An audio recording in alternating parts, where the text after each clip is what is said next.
Hi hello నమస్తే welcome to TS news digital.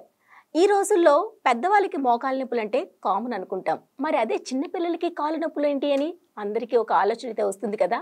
మరి ఒకప్పుడు లైఫ్ స్టైల్ వేరు, ఇప్పటి లైఫ్ స్టైల్ వేరు. అందుకే చిన్నపిల్లల దగ్గర నుంచి మోకాలు నొప్పి అనేది ఇప్పటి నుంచే స్టార్ట్ అయిపోతుంది. మరి ఈ సమస్యకు పరిష్కారమే లేదా?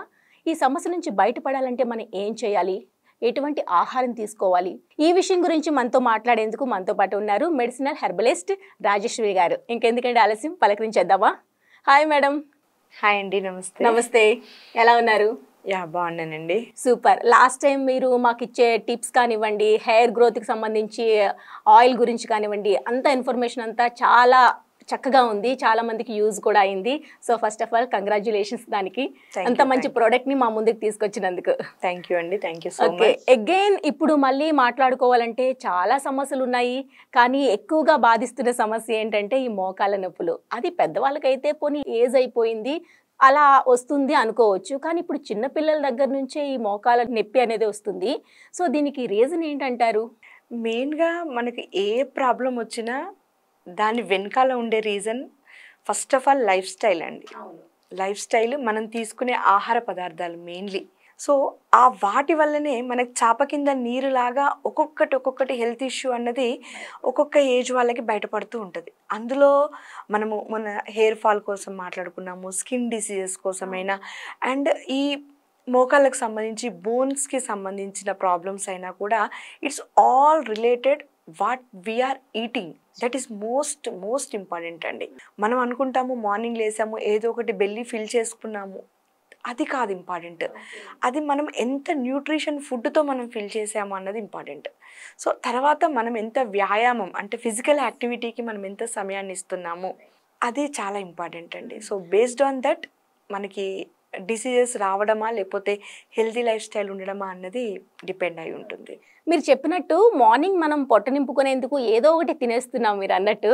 సో చాలామంది పిల్లలకి మార్నింగ్ కాంప్లెక్స్, ఇలా బోర్న్విటా లేకుంటే హార్లిక్స్ హెల్తీది ఇస్తున్నారు అనుకుంటారు పేరెంట్స్.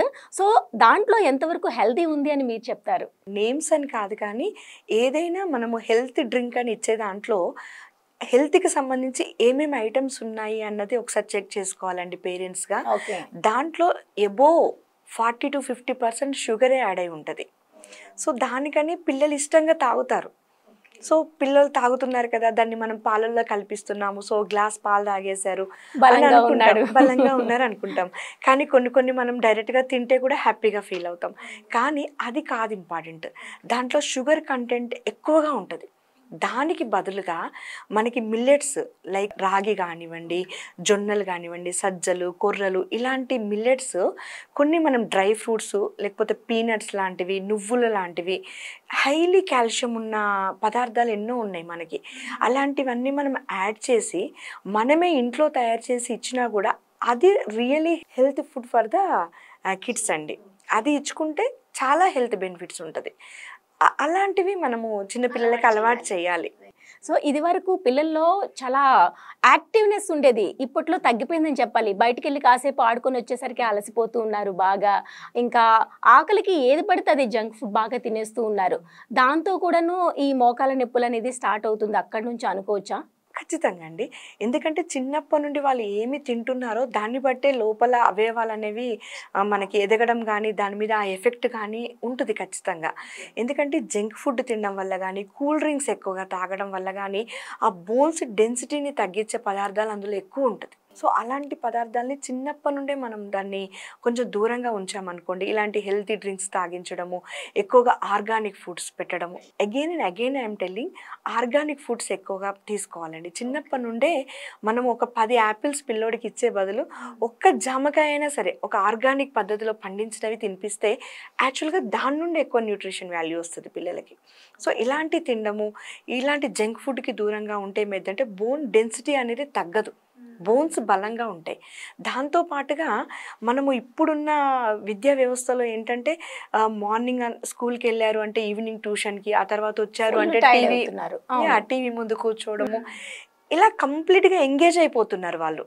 సో అలా ఎంగేజ్ అయ్యి బాడీని ఎక్కువగా కదిలించకపోవడం వల్ల కూడా ఫిజికల్ యాక్టివిటీ ఉండదు. దానివల్ల మజిల్ స్ట్రెంగ్తన్ అవ్వదు, బోన్స్ గట్టిపడవు.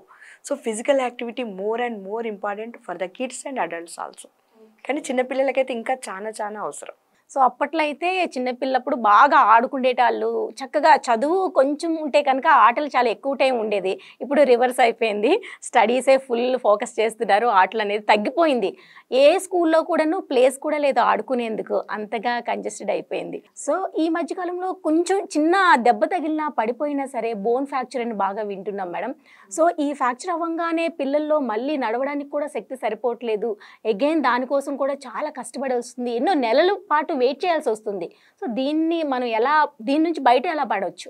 పిల్లలలో చిన్న దెబ్బ తగిలినా కూడా వెంటనే బోన్ అనేది ఫ్రాక్చర్ అవుతుంది. అంటే డెన్సిటీ తగ్గుతుంది, ఆ బోన్కి ఉండాల్సినంత బలం ఉండడం లేదు. సో దానికి మన ఆహార పదార్థాలు, మంచి ఆహారం తీసుకోవాలి. ఒకటి మెయిన్గా ఈ కూల్ డ్రింక్స్కి కానివ్వండి, ఎక్కువగా షుగర్ ఉన్న ఐటమ్స్కి, చాక్లెట్స్ కానివ్వండి, లేకపోతే బిస్కెట్స్ తింటే మనం ప్రాబ్లం లేదనుకుంటామండి. బిస్కెట్స్లలో కూడా షుగర్ యాడెడ్ ఉంటుంది కదా.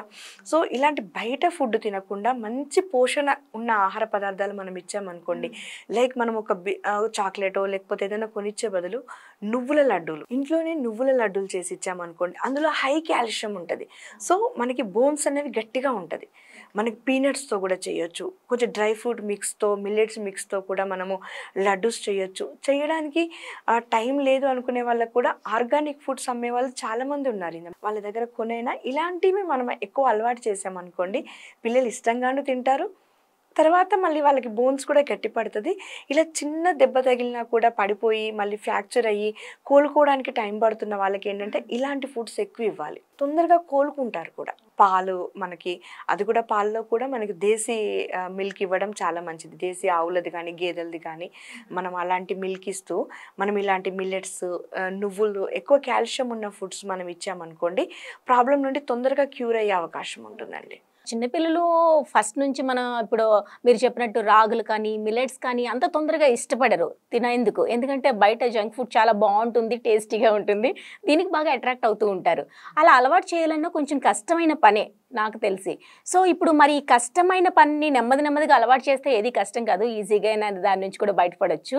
ఒకవేళ ఇలా ఫ్రాక్చర్ అయ్యి ఇట్లా మనం ఆ పిల్లలు అట్లా బాధపడుతూ ఉంటే దీని నుంచి రికవరీ అవ్వడానికి మన దగ్గర ఇంకేదైనా చికిత్సా మార్గం ఉందా? మెయిన్గా మనకి ఫ్రాక్చర్ అయింది అతకాలి అని అంటే బోన్లో మనకి బలం అనేది ఉండాలండి. అది మెడికల్ ట్రీట్మెంట్ తోటి వాళ్ళు ఇస్తారు. కాకపోతే ఏంటంటే దాని తర్వాత కూడా చాలా మందికి ఏంటంటే పెయిన్ ఎక్కువ ఉంటుంది, మస్కులార్ పెయిన్ ఉంటుంది. ఆ బోన్ అంటే చిన్నగా మళ్ళీ ఏదైనా యాక్టివిటీ చేసినా కూడా వెంటనే మళ్ళీ ఆ పెయిన్ అనేది స్టార్ట్ అవుతుంది. సో ఆ పెయిన్ తగ్గడానికి వీ హ్యావ్ ఏ సర్వవ్యాపి హెర్బల్ పెయిన్ రిలీఫ్ ఆయిల్ అని ఉంటుంది.